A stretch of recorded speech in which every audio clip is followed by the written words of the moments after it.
பத்திரிகையாளர் திரு ராஜகம்பீரன் இணைப்பில் இருக்கின்றார். சார் வணக்கம்.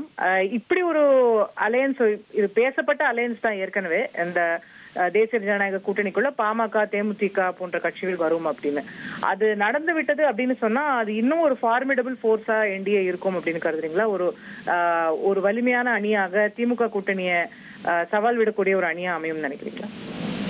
இந்த திமுக கூட்டணி எப்படி மத்தியிலே பாஜக வெல்லப்பட முடியாத சக்தியாக தோற்றமளிக்கிறதோ அதே போல மாநிலத்திலே திமுக இப்போதைக்கு வெற்றி பெற முடியாத ஒரு மிகப்பெரிய மாபெரும் சக்தியாகத்தான் சட்டப்பேரவை தேர்தலிலே காட்சியளிக்கிறது.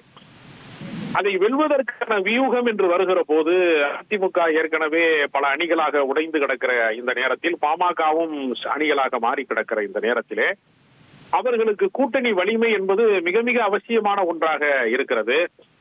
ஏனென்றால் 4 முனை போட்டி தான் நடைபெற போயிருக்கிறது என்றால் நாம் தமிழர் கட்சி தனித்துதான் போட்டியிடுவோம் என்று சொன்னதற்கு பின்னால் விஜயும் கூட தன்னுடைய தனித்தன்மையை நிரூபிப்பதற்காக அவர்களுடைய வாக்கு வங்கி எவ்வளவு, விஜய்க்கு என்ன செல்வாக்கு இருக்கிறது என்பதை காட்டும் விதமாக அவர்களும் விஜய் தான் முதலமைச்சர் வேட்பாளர் என்று சொன்னதற்கு பின்பு அதிமுக பாஜக அணி இந்த என்டிஏ அணி என்பது அடுத்த கட்டத்தை நோக்கி நகர மறுக்கிறது என்றுதான் பார்க்க வேண்டியிருக்கிறது. அதற்கான முயற்சி தான், அதை சரி கட்டுவதற்கான முயற்சி தான் ஜி.கே. வாசன் போன்ற தலைவர்களுடைய சந்திப்பாக பார்க்க வேண்டியிருக்கிறது. பட் அது சரியான டைரக்ஷன்ல பயணிக்குதுன்னு நினைக்கிறீங்களா? இன்னைக்கு தேமுதிகக்கு ஒரு அவுட்ரீச் அல்லது பாமக கிட்ட இருந்து அதிமுக பக்கம் ஒரு அவுட்ரீச் வரதை பாக்குறோம். இது எல்லாமே ஒரு சரியான பாதையை நோக்கி அவங்க செல்றதா பாக்குறீங்களா? ஏற்கனவே இவர்கள் எல்லாருமே ஒரு அணியிலே இருந்தவர்கள் தான். புதிதான ஒரு விஷயம் நம்ம சொல்ல முடியாது என்றாலும் கூட இப்போதைக்கு எல்லாருமே வலிமை குறைந்திருக்கிறார்கள் என்கிற கள யதார்த்தம் என்பது என்டிஏ கூட்டணியினுடைய பலவீனத்தை சரி கட்டுமா என்று நமக்கு தெரியல. ஏன்னா நீங்க பாட்டாளி மக்கள் கட்சியா இருக்கட்டும், நீங்க அதிமுகவிலே பிரிந்து போனவர்களை எல்லாம் இணைக்கக்கூடிய முயற்சி ஒரு தேர்தல் காலத்திற்கு கூட அவர்களால் நிகழ்த்த முடியலையே.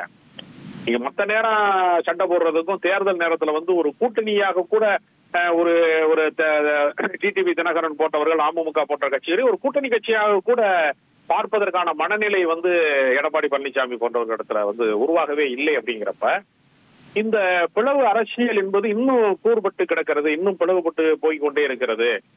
அது அவர்களுடைய பலவீனத்தை வெளிக்காட்டுகிறது. ஏன்னா திமுக சார்ந்த கூட்டணியில சின்ன சின்ன சலசலப்புகள் நிகழ்ந்ததே தவிர அது ஒரு நட்பு முரணாகவே இருந்ததே தவிர பகை முரணாக மாறவில்லை. ஒரு பிளவு அரசியலாக அது மாறவே இல்லை. அந்த வலிமை எதிர்பக்கத்தில் இருக்கிறதா என்கிற கேள்வி இருக்கிறது. அதை உருவாக்குகிற ஒரு முயற்சியாகத்தான் இந்த சந்திப்புகளை பார்க்க வேண்டியிருக்கு. நம்ம பொறுத்து பார்ப்போம். நன்றி திரு ராஜகம்பீரன். இனி செல்லும் இடமெல்லாம் செய்தி. தந்தி டிவியின் வாட்ஸ்அப் சேனலை ஃபாலோ பண்ணினா செல்ல இருக்கும் இடமெல்லாம் செய்தி. இதோ QR கோட் இப்பவே ஸ்கேன் பண்ணுங்க, ஃபாலோ பண்ணுங்க.